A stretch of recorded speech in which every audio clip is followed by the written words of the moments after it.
ஓம் ஸ்ரீ குருபியோ நமக ஸ்ரீ பரமகுருபியோ நமக ஸ்ரீமதானந்த தீர்த்த பகவத் பாதாச்சாரிபியோ நமோ நமக. எல்லாருக்கும் நமஸ்காரம். இன்றைக்கி நம்ம அந்த ஏகாதசி விரத அனுஷ்டானங்களை பற்றி பேசலாம். அது எப்படி என்னங்கிறது. பொதுவாகவே விரதம் இருக்கிறது ரொம்ப நல்லது. அது நம்ம பகவானை நினச்சிட்டு விரதம் இருக்கிறோம். அது கொஞ்சம் புண்ணியமாக இருக்கும்.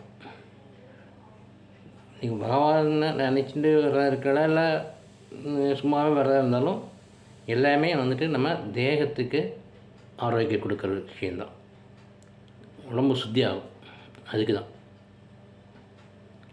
தான் இதெல்லாம் கடவுளை பெயரை வச்சுட்டு நமக்கு இதெல்லாம் சொல்லியிருக்கா. ஒரு பயம் வருவேன் அப்படிங்கிறதுக்காக. மாதத்தில் 2 ஏகாதசி வருது, 15 நாளைக்கு ஒன்று. மாதத்தில் 30 நாளும் 3 வேளையும் நாம் ஏதோ ஒன்று சாப்பிட்டுருக்கோம் ரெகுலராக தவறாமல். அது இல்லாமல் இடையில ஸ்நாக்ஸு அது இது ஏதோ சாப்பிட்டுருக்கோம், ரெஸ்ட்டே இல்லாமல். இது உடம்புக்கு ஜீரணம் ஒரு பொழுது ரெஸ்ட்டே கிடையாது. அது பாட்டு தொடர்ந்து வேலை செஞ்சிகிட்டே இருக்கும் கண்டினியூஸாக. அது சரியில்லை. அதுக்காக தான் என்ன பண்ணியிருக்கா பெரியவாலாம், விரதங்கள்லாம் அனுஷ்டானம் பண்ணால் மனசுக்கும் நல்லது, உடம்புக்கும் நல்லது. 2 in 1.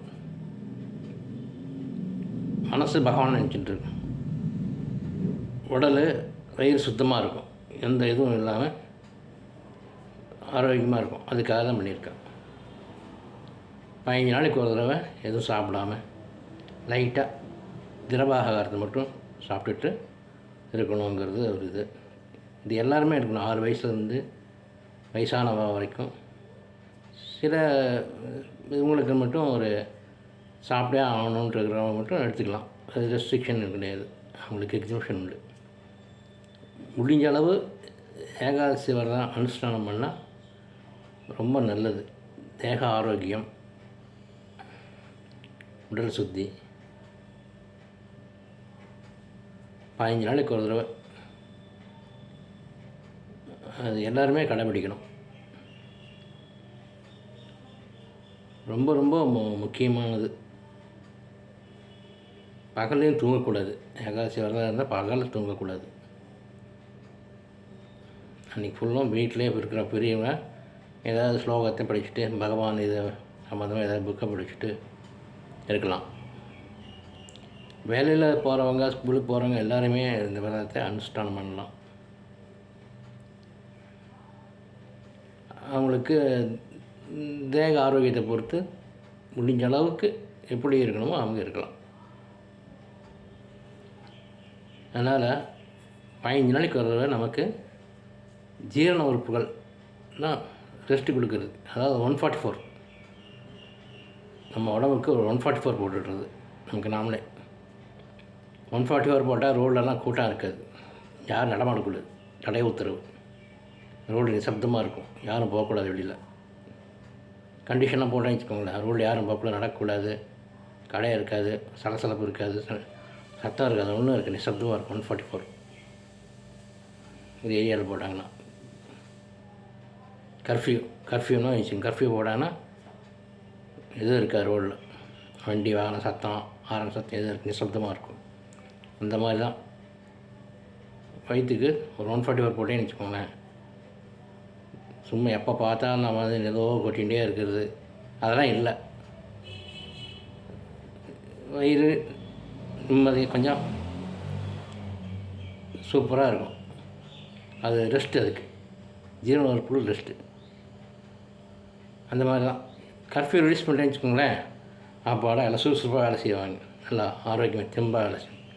அந்த மாதிரி ஒரு நாள் வயிற்றுக்கு 144 தடை உத்தரவு கொடுத்துட்டு மறுநாள் நீங்கள் கொஞ்சம் ஃப்ரெஷ்ஷாக இருக்கும். ஆனால் கொஞ்சம் காலையில் சீக்கிரமாக சாப்பிட்றணும். காலையில் சீக்கிரமாக சாப்பிட்றணும், 8 மணிக்கெல்லாம் சாப்பிட்றணும். அன்றைக்கி அகத்திக்கீரை சேர்த்துக்கலாம். அகத்திக்கீரை எதுக்குன்னு கேட்டிங்கன்னா, வயிற்று காலியாக இருந்தால் கொஞ்சம் இதாக இருக்கும், ஒரு மாதிரியா. அதனால் ரொம்ப கடும் விரதம் இருக்கிறவங்களுக்கு என்னென்னா ஒரு மாதிரி இதாக இருக்குங்கிறனால அது அகத்திக்கீரை கொஞ்சம் மருத்துவ ரீதியானது. வயிற்று புண்ணு அது இதுக்கெல்லாம் கொஞ்சம் அது கேட்கும். அதுக்காக அகத்திக்கீரை சேர்த்துக்கிறது. கசப்பு அது வயிற்றில் புழு பூச்சிருந்தால் கூட அது இது பண்ணிடும். கசப்புங்கிறனால அகத்திக்கீரை சேர்த்துக்கிறது.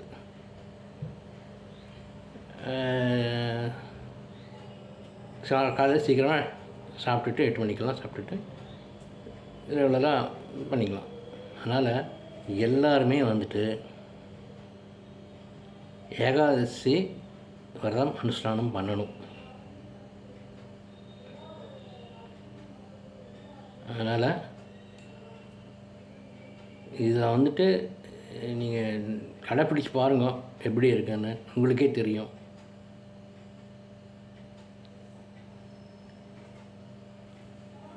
எல்லோரும் ஏகாதசி விரதத்தை விடாமல் அனுஷ்டானம் பண்ணுங்க.